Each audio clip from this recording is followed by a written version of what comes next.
Good evening, everyone. Welcome to the Kent City Council meeting for Tuesday, June 2nd, 2026. If you could all please rise and join me in the flag salute.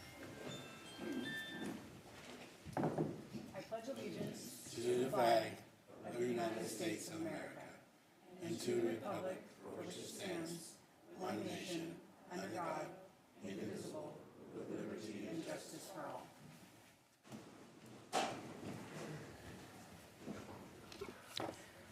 All right, could we please call the roll?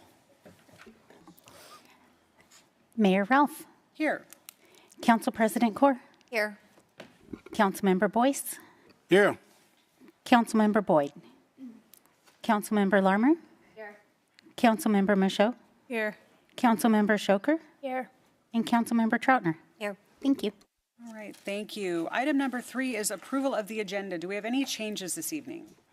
No changes from staff. Hearing no changes, a motion would be in order to approve the agenda as published. So move. Second. A motion and a second. All those in favor, please say aye. Aye. Opposed? Motion carries. All right, we are going to move right into public communications. We have some pretty great things on the agenda this evening. Very much looking forward to it. We are going to start out with our under public recognition, our Employee of the Month. So each month, employees here at the city get together and nominate one of their coworkers to be the Employee of the Month. And these employees represent the mission, vision, values, and goals of the city in their job, both in daily tasks or in special assignments. And what I find is generally it's a little bit of both, and that's how they are being recognized by their peers. Very excited to announce that our June Employee of the Month is Paul Johnson. So Paul was first hired on August 16th, 1997 as a maintenance worker 2 in the street division of our Public Works Department. He was promoted to a maintenance worker 3 in 1998, and then a series of promotions following that into finally his current position as our water systems manager on September 16th, 2024. As a water systems manager, Paul is the co-operator in charge of the city's water system and is responsible for managing, supervising, planning, and directing the operations and maintenance activities of the water distribution and sewer subsections in Public Works. Paul was nominated because in his 25 plus years of service, he has demonstrated many values of the city of Kent. For example, Paul often shows integrity. He is always looking to do the right thing for his coworkers and the organization. He is selfless and will take on additional work beyond his call of duty to make sure the city's best interests are taken care of. He is an effective leader because he knows how to bring the best out in the people he works with. He is quick to look out for individuals personally and professionally, and his integrity inspires loyalty and dedication. Paul has built a career in achievement and teamwork, taking on any challenge without hesitation. A current example of this is the work he's doing that's currently being done at Pump Station 4, a facility that is old and in need of renovation. It was discovered that the work at the site was far more complex than anticipated, and when Paul learned this, he was the first person called to take care of it, and he wasted no time in organizing equipment, staff, and contractors. Paul's success and leadership skills should be taught as a shining example of what makes the city of Kent so great. I've had the opportunity to know Paul for a really long time, and I would say all of these things are very, very true, and he is definitely deserving of our June Employee of the Month. Chad, you want to come up and say a few words about Paul? Thank you, Mayor. Normally the words speak for themselves. I just want to point out, as they said in the presentation piece there, that Paul's been with the city just about 29 years, and in that time he's a great example of somebody who's come up through the ranks and is now in charge as manager and in charge of the water and sewer systems, and is mentoring his folks. And as it put in the piece, he's doing a great job of mentoring folks and showing them how to replace him. So we're very excited to have him as the Employee of the Month. Couldn't be here tonight. These guys go to sleep right about now and they get up at the crack of dawn. So wish he was here, but in his place, I wanted to say thank you. Yeah.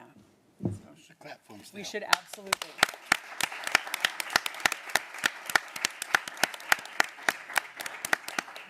Paul is another one of the examples of employees that went above and beyond during the flood, jumped in and absolutely saw something that needed to be done, figured out a way to do it, and we are very, very grateful for his dedication to the city of Kent. All right. The next piece of good news that we have this evening is, Council, we've got a reappointment to the Kent Arts Commission. Sandy Westman, wave Sandy, I won't, there you go. Sandy is seeking reappointment. She was first appointed in March of 2018 and has served as a very dedicated and loyal member of our Arts Commission, always stepping in when she finds a place where we need the help and assistance, is very committed to the art program here in the city of Kent, and I am very excited to bring it forward for your approval on the consent calendar. So thank you, Sandy, for your willingness to serve. All right, we are on a roll with good news, so we're going to keep it going. The next item on the agenda is our presentation of our Charitable Contributions Committee donation to Sound Generations. And I'm going to ask Carrie and team to come on up and tell us a little bit about the program, and then there's a big check. We got a check. Yes, thank you, Mayor. Thank you, Council, for having us here. This is a charity, the second one of our 2 events that we do at the city to raise money for different charities. The spring, it's called a spring fling that we do. We reach out to our employees and sell flower baskets they get to make for Mother's Day weekend, and do a bunch of other different things through the spring fling to raise money. The charity that we always donate to in the spring is to Sound Generations, which actually provide services to our seniors. So I'll let, I have Kat Munson, who's come with Sound Generations, that's going to say a little bit about it. But really, I want to thank our employees for all the hard work and the money that they put into this. I have a committee that actually puts this together for staff. This is, like I said, one of 2 events, and this is our first one for the year that we raise some good money. So I'll let Kat have a few things, and then we'll let you know how much it was. So exciting. Yeah. Thank you so much for having me. I am Kat. I'm the Community Engagement and Advocacy Manager at Sound Generations. And basically what we do is provide, we're a nonprofit based in Seattle. We provide 13 different programs under the headings of food insecurity, so Meals on Wheels and community dining falls under that. We have transportation services. We have a fleet of Hyde shuttles that take seniors all over King County. We also have health and wellness programs spread throughout King County senior centers, Matter of Balance and Enhanced Fitness. And then we also run an inbound line that provides elder law support, legal assistance. We have legal clinics. We have what's called the Geriatric Regional Assessment Team, a team of clinicians that goes out and helps our fragile seniors who are going through cognitive decline or isolation or abuse. So last year, I know this is specific to the Meals on Wheels program, the donation. So we delivered 535,000 meals across King County to seniors. One statistic that I like to quote about the work that we do around serving our fragile seniors with meals is that 1 year of meals for a vulnerable senior costs as much as 1 night in an emergency room. So food is medicine. It's preventive care, right? If they get a meal every day through our program, then that is the same as spending 1 night in the ER. So anyway, we are tremendously grateful to the Kent City Council and to this committee, and I'm delighted to be here and to accept this on behalf of Sound Generations. Great. So the committee has raised $1,911.69. So we have a big, beautiful check. Come on over to the...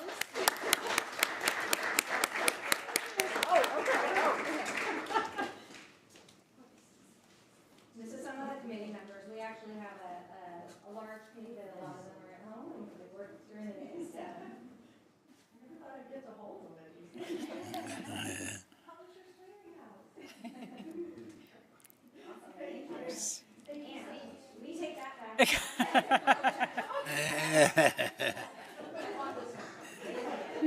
Thank you so much. Thank you. Thank you. So huge thank you to our employees. You've heard me say this before. We really believe, our employees really believe that it is important for them to give back to the community that supports them. So we are really, really grateful. Kat, the work that Sound Generation does, there's that that savings, that food is medicine, it's the lifeline. I know that I've talked to so many of our Meals on Wheels volunteers, and they know every detail about the folks that they're delivering food to, and know how to check on them and what questions to ask, and that interaction is looked forward to just as much as the meals that are being delivered. So thank you for the work that you're doing, and thank you to all of our city employees for supporting that amazing work. All right, item number 4 that we have on our agenda this evening. So about a week ago, we got the news that former council member Les Thomas passed away.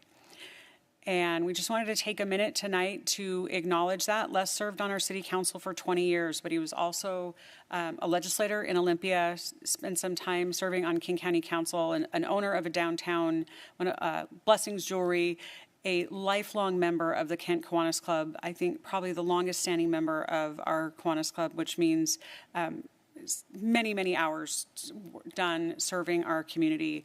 Les raised his family here, graduated from Kent Meridian High School.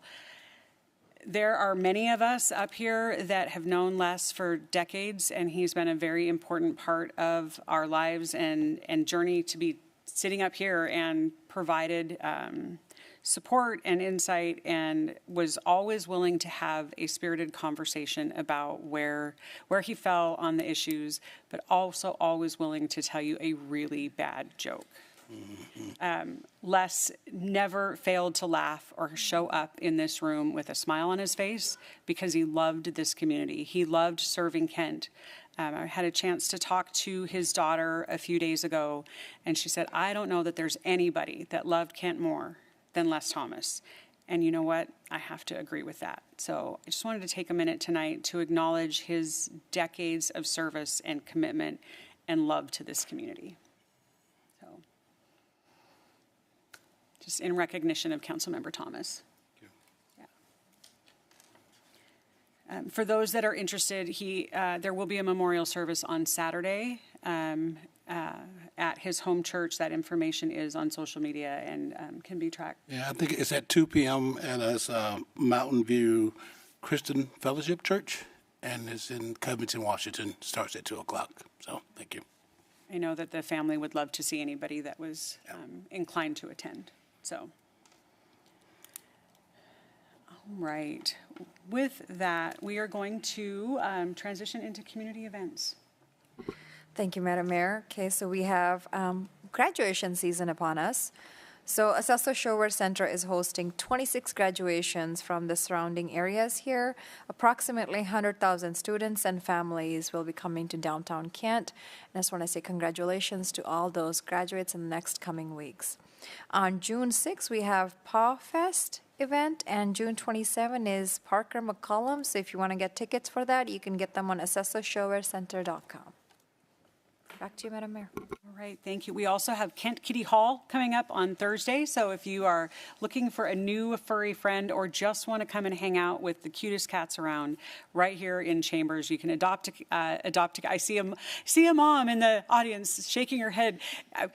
You will get sucked in. That is, I will just tell you that it is a very real thing. It's so much fun. We partner with the Regional Animal Control and have an adoption event for the cutest cats ever. So that is happening on Thursday here. Then, like I said, followed up by Paw Fest. So, all right.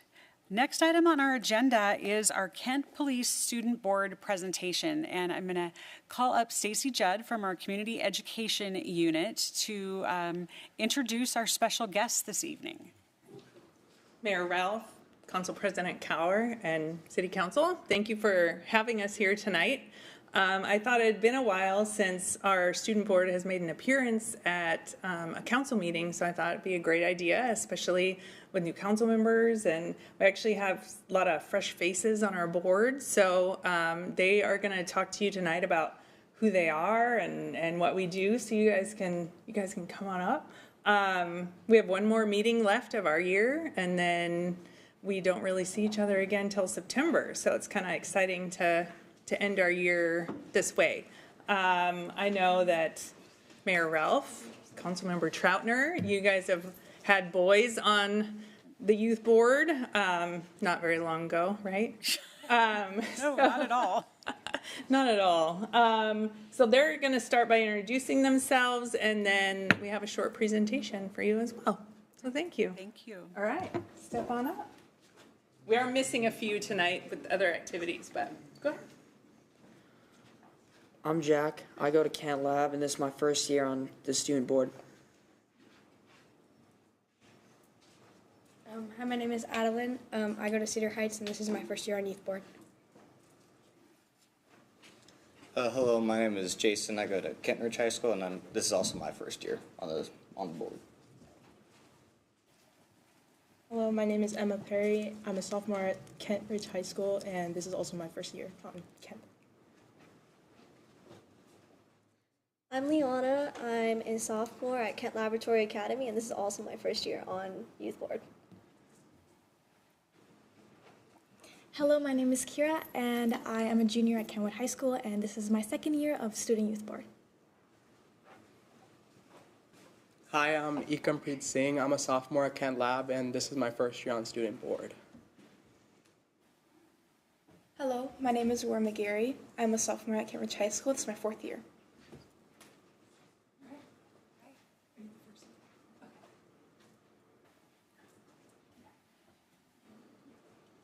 Okay, so we are a team of middle school and high school students who volunteer our time to benefit others in the Kent community. We meet multiple times monthly, and we work on projects that impact the community, such as the Game of Life. And why do we do it? Because it impacts our community positively. Kent Police Student Board works on projects to better the youth community in Kent, and a big highlight of our year is the Game of Life, which we will later explain later in the presentation. Students walk away from Kent Police Student Board activities feeling more confident, ambitious, creative, and curious than when they first entered. Leadership. Kent Police, one of the few benefits from joining it is that students can gain better leadership qualities such as collaborative and better communication skills. Students can also gain community service hours for volunteering and participating in projects. Something they can also get away from joining is meaningful connections. Members can create friendships with each other, mentors, and important people all across Kent. And lastly, but certainly not the least, everyone participating in Kent Police Student Board can have wonderful and fun experiences. Each meeting is a great time, and our events are fun, educational, and impactful as well. Good job. And connecting to that community impact point, the Kent Police Student Board focuses mainly on two projects throughout the year. The first one is the Game of Life conference. So I attended the Game of Life conference this year, and that is where I was inspired to become a Kent Police Student Board member. I've been a student board member for about 4 months now, and it's been very fun. So at the Game of Life conference, it's hosted locally here in Kent, at Kent Commons actually, and we learn all sorts of things. So when I was there, I learned about different career pathways, as well as drug prevention and how to live healthier. Another thing we work on is the community-based project. So recently, we've been working on teen mental health first aid training, and with that, we've been getting instructions from a proper instructor how to deal with mental health crises in our schools. But other community-based projects we work on is mental health, student health and wellness, parents, and community. And the pictures you see are some pictures taken at a Game of Life conference.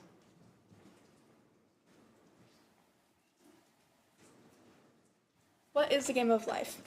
The Game of Life hosts all Kent middle and high schools. We plan workshop topics, present and lead activities. Workshops include mental health, substance use prevention, leadership, traffic safety, online safety, and much more. We also provide a vast variety of other stuff that we can also do, and you can also make friends from there. And this is here the video.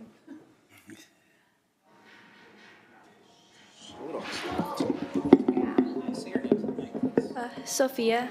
Angela. El Nathan. Vivi. Adeline. Yeah. Abigail.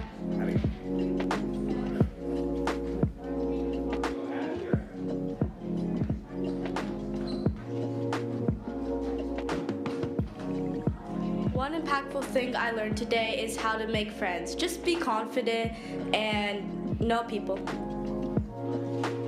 One important thing that I learned today was to step out of your comfort zone, because I think a lot of people our age aren't very comfortable with it. Today at the Game of Life, I learned hard working skills, not only for the leaders, but for the students and the teachers who were involved in the activities. One important thing I learned today is drug uses can lead up to health and legal consequences. Today at the Game of Life, the most impactful thing I learned is vaping can cause other people around you to feel stress and harm them. Something that I learned today was the impact technology can have on others, like negative and positive. Something impactful that I learned today is how interconnected the city of Kent is, how beautifully all these schools came together and they joined in this meaningful and impactful conference where everyone had a chance to learn and learn something new. One impactful thing I learned was the warning signs of suicide and how to prevent them. One important thing I learned today is that the strongest friendships are the ones that have been through the most rough patches. Today at the Game of Life, one thing I learned is how public speaking is the #1 fear for a lot of people. Death is actually #2. Here at the Game of Life, I learned the value of resilience. One thing I learned is to, even if you're shy, just try and go out there and have some fun. You're not gonna get anywhere if you're shy. I made a friend by going over there and asking her if she wanted to talk or if she wanted to be friends.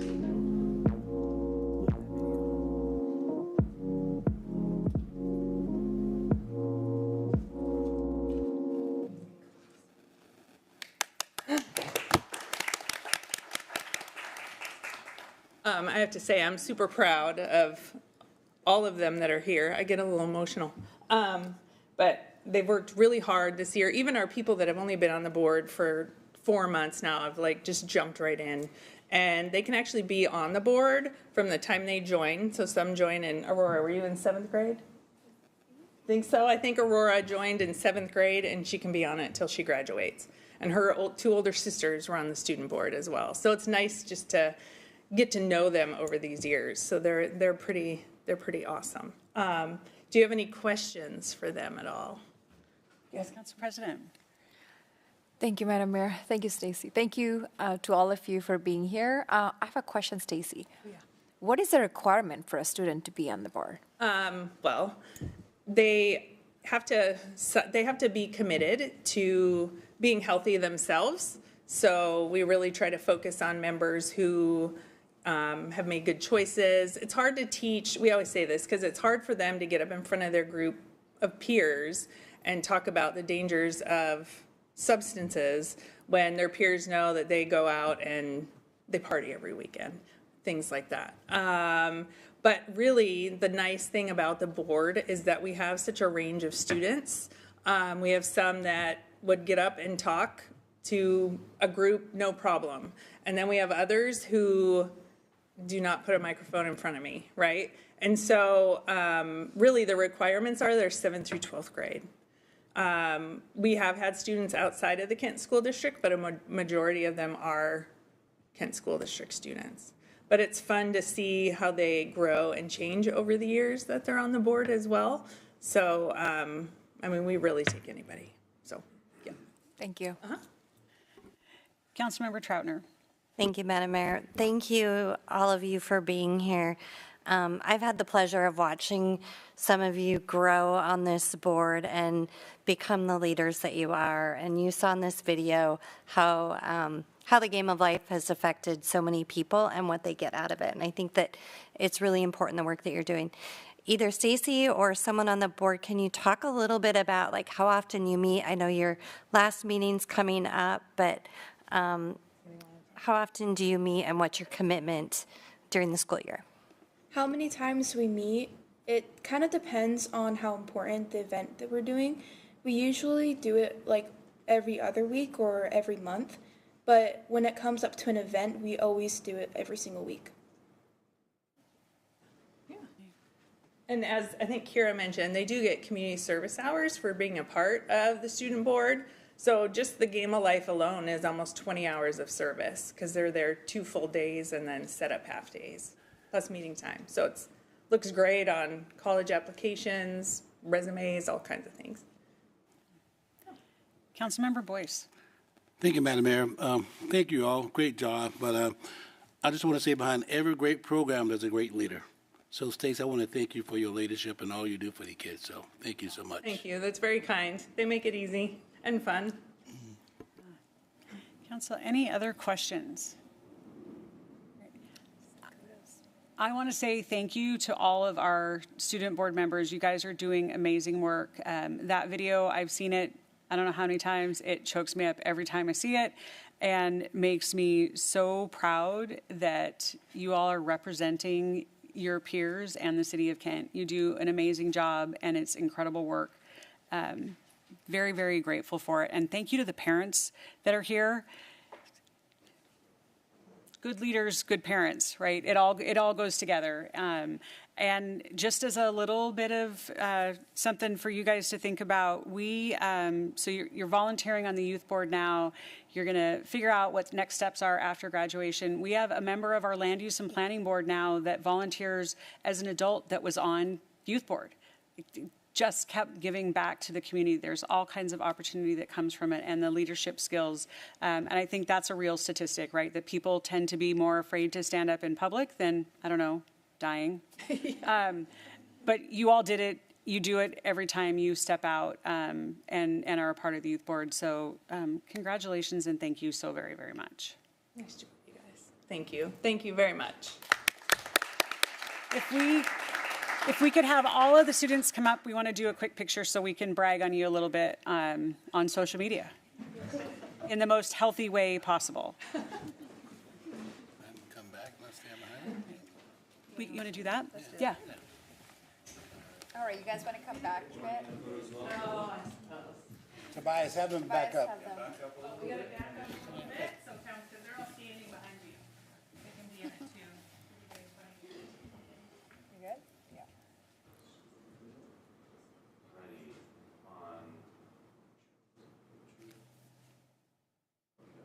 Three, two, one. 3, 2, 1. Thank you. Nice. Thank you.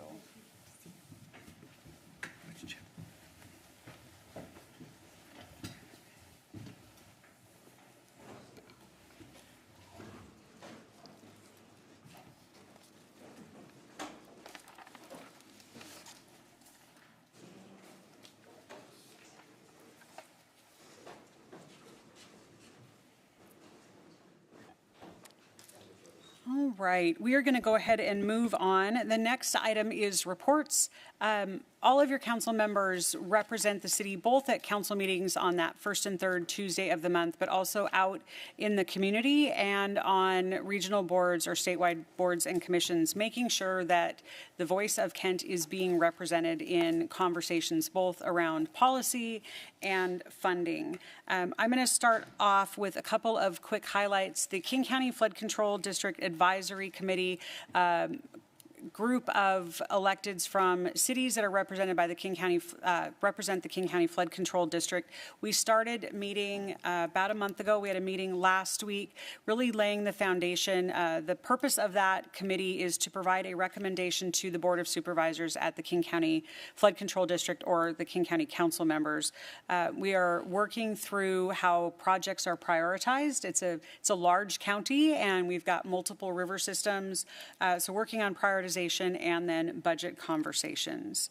The next report I have was invited by King County Executive Gurmai Zahalai to be a part of the Breaking the Cycle working group. And this was a group mostly of local human services providers convening to talk about what what steps the county can take going forward around issues of homelessness, incarceration, and substance use, and pulling people out of poverty. It was a several hour-long meeting, really just presentations on sort of where the system has been, the different programs that the county has enacted, what the outcomes of those have been.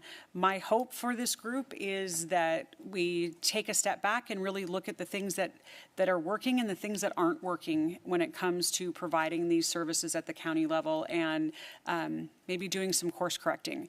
That was my commitment to the executive when I spoke to him after the meeting, that I'd be very, very much willing to stand up and say, hey, maybe we need to look at things a little bit differently. So I will keep you posted. That group is scheduled to provide a recommendation to the executive in November around funding, services, and service delivery models. Last report I have, I serve as the chair of the Transportation Policy Board at Puget Sound Regional Council. We had our General Assembly meeting last week. General Assembly is a meeting where the representatives from the 4 counties in the region come together to vote on budget and major policy documents. So I had the opportunity to present to the group the Regional Transportation Plan, something we've been working on for the last couple of years. Highlights are we really focused on safety and preservation. Those are the two pillars of that document. The body unanimously adopted that plan.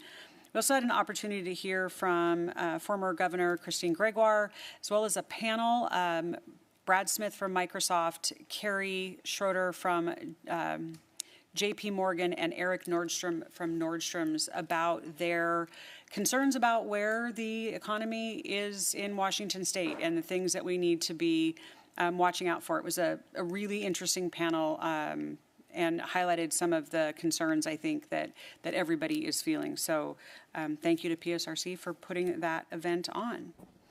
With that, I'm going to turn it over to Pat Fitzpatrick. Thank you, Madam Mayor. Real quick, 2 things. First off, I attended a meeting last week that was held by the Department of Health to discuss the ongoing problem that they are dealing with unlicensed street vendors, food vendors. This is an issue that is not unique to Kent, but it is in Kent. It's in all of Western Washington and Spokane area as well. What we learned from that meeting is these vendors, as you're probably aware, are unlicensed. They do not follow food handling health rules and other regulations. They typically post up on a sidewalk and block a sidewalk, often in a high traffic area, which can create traffic problems. Learn that these are typically out-of-state interests that are coming to Washington and Oregon to do their business, and the health department is struggling to manage this. They will issue a stop use or cease and desist order, and the vendor will pack up and show up in a different location the next day. So anyway, the Department of Health has reached out to cities asking for help. So I will be working with our departments to see if there's some way we can contribute to solving this problem. So that's what I have for report. I do want to acknowledge Deputy Chief Josh Kelch from the RFA is here to observe. I think he's here to try to figure out how the RFA can run their meetings. So he's just. I'm not sure if that's true, but maybe tell the chief that. But anyway, I just want to welcome him here, and that's all I have tonight. All right. Council President. Thank you, Madam Mayor. We had our pride flag raising earlier this evening, and Council members Larmer, Michaud, and Shoker joined me there, and we had a proclamation accepted by Andre Armano's Deputy Director, Jose Vasquez. And for our council workshop, we had a great presentation from our very own chief, police chief, and Director of Regional Office of Gun Violence Prevention with King County, and Mark Rivers from Community Passageways. Great presentation, very, true to what relationship building and trust can look like in a community. So I would encourage our community members to go watch that presentation. I serve on King County Board of Health. We had our meeting last week, and Growth Management Planning Policy Board also had our meeting. I don't serve on planning anymore. It's Policy Board meeting last week, and all my updates will be in our council newsletter that comes out tomorrow. With that, I'm going to go ahead and get started with Councilmember Troutner. Thank you, Madam President. I sit on the Puget Sound Regional Fire Authority Governance Board. We do run very efficient meetings, and our next meeting is June 17th. I also sit on the Regional Transit Committee, and we meet on June 17th as well. And that is all I have. Thank you. Thank you, Councilmember Troutner. Councilmember Boyce. Thank you. I was dozing off there for a minute. I sit on the SEA PIC committee. We haven't met since our last meeting, so our meeting is coming up on a week from tomorrow. So thank you. Thank you, Councilmember Boyce. Councilmember Larmer. Thank you, Council President. I'm super excited after weeks and weeks of saying that we weren't meeting. The Growth Management Planning Council finally met on May 27th, so we had our first meeting of the year. Because there was a number of new members, a lot of the information in the first part of the meeting was just overview the role and the relationship between GMPC and Affordable Housing Committee. A couple things that I did find might be interesting to this audience bringing back was there is they are actively working on the next annual reporting of the housing monitoring program, and they are simplifying it. At the request of a lot of staff and a lot of the municipalities. They're committed to making it shorter and giving them a longer response time. So that was good news for all of our staff. The other thing is that there has been multiple requests from multiple cities about how the sub-regional committees, like in our case SKIP, how the housing that's created by those groups is allotted, because we know that a lot of jurisdictions there is no more available public land to build. So how do the monies that we all contribute to these combined sub-regional activities, how do those get allotted towards our housing goals? And they've committed to looking at that, and so I hope that we'll have an update on their plan for that at our next meeting. And that ends my report that I was finally able to give. Councilmember Larmer. Councilmember Show. Thank you, Madam President. There have been a lot of events, and so in the council newsletter, there are some pictures and information. The Human Services Committee, I'm the council liaison. They are still working through the grants and paring those down, and have another half-day meeting later this month. All right, Councilmember Boyce, this is for you. I serve on the King County Regional Law, Safety, and Justice Committee, and this month we received briefings from the King County Superior Court, the Department of Public Defense, and the Prosecuting Attorney's Office. The key takeaways from this meeting include the fact that the Superior Court has seen significant increase in anti-harassment petition due to new state laws.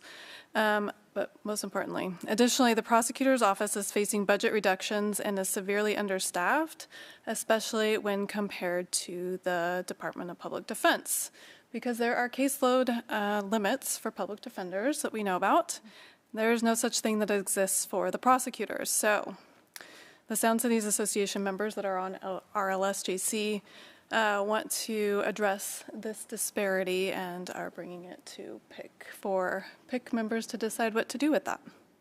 And that concludes my report. Thank you, Councilmember Show. Councilmember Shoker. Thank you, Council President. I also attended the Puget Sound Regional Council where Mayor Ralph presented. I just appreciated the chance to learn more about the collaborative work that's taking place across our jurisdictions and to hear from leaders working on our shared priorities. Thank you, Councilmember Shoker, and then I believe that is the end of our report. All right, thank you all. Moving on, public hearing, we do not have one this evening. Next item on the agenda is public comment. Melissa, do we have anyone signed up? We do. We have 2 people signed up. The first one is going to be Stuart Anderson. All right. right, I'll go ahead and read that. Go ahead and come on up to the podium. Public comment period is your opportunity to speak to the council and mayor on issues that relate to the city of Kent or agenda items the council will consider. This is not an open public forum, and comments that do not relate to the business of the city are not permitted. Washington state law prevents anyone from speaking in support or in opposition to a ballot measure or someone running for office. We do have a 3-minute timer, and if you could state your name and city of residence for the record, we'll go ahead and throw that timer up, and thank you for being here. Absolutely. Pardon me. I'm Stuart Anderson. I'm with the Federal Emergency Management Agency. I'm losing my voice. Been talking all day. Or FEMA. I'm the Intergovernmental Affairs Specialist assigned, well, to King County for the disaster that occurred in December, the flooding disaster. I'm just here to update you with a few numbers. Oh, my city. I forgot my city. Currently, I married a gypsy, but currently I'm from Natchez, Mississippi. Nice. Was from Casper, Wyoming, a little closer, but some of those numbers for the individual assistance that survivors have, and when we talk households, we talk that's an address with a family or single person, doesn't matter. We count them as households, so it might be many more people, especially if it's a large family.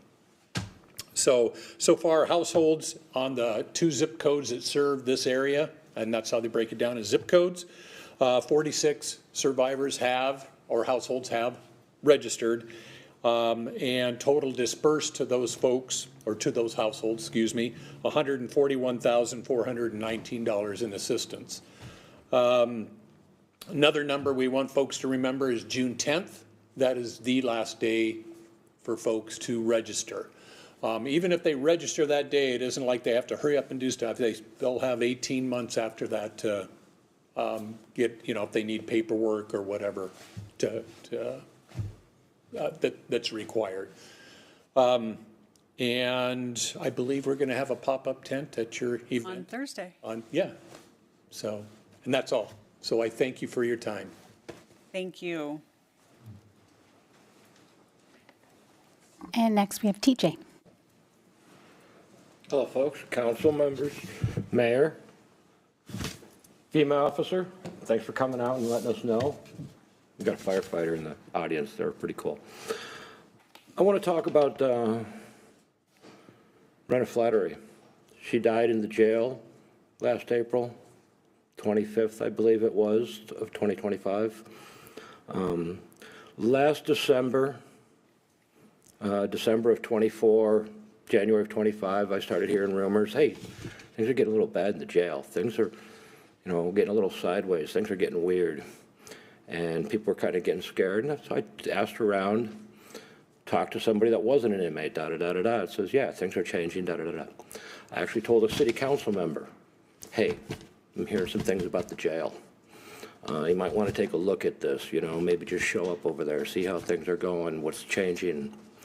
And April 15th of 2025, a gentleman comes in here, makes a presentation. Mike Armstrong had his tactical gear on and all that kind of stuff. I guess he was trying to project an image. Talked about the detox programs, the MAT, medically assisted treatment, and what's going on with the opioid crisis and our neighbors who are struggling with this drug addiction because we have people dealing drugs on the streets of Kent. And 10 days later, this lady dies in a cold cement cell. No blanket, just a pad on the floor. I think maybe the council member should look back at this video, the workshop video of April 15th, and listen to what the commander had to say. A question from one of the counselors at the time was, if somebody's, has some disciplinary problems, are you going to be restricting them from some of these MAT treatments and these drugs? And commander was like, oh, we're worried about these drugs getting into the system and all this. And you all make your judgment on what kind of a feeling vibe you got from that when we're talking about our neighbors that are struggling, some of the most marginalized people in this community that have been intentionally marginalized. I got these pamphlets, emergency pamphlets. No treatments, no detoxes in Kent. Look at the video, April 15th. And like I said, I hope when I talk to the counselor, maybe he didn't communicate to the rest of the council that I had concerns about the jail. That's a communication problem with the council. You guys are responsible for everybody's safety, health, and welfare when you're in the custody of Kent. This was probably a minor charge. I had another thing I wanted to talk about, but I guess the time is gone. And let's look out for our neighbors, especially when they're under your care. I mean, you're all responsible. Who oversees? Who makes the policies? Thank you. Thank you.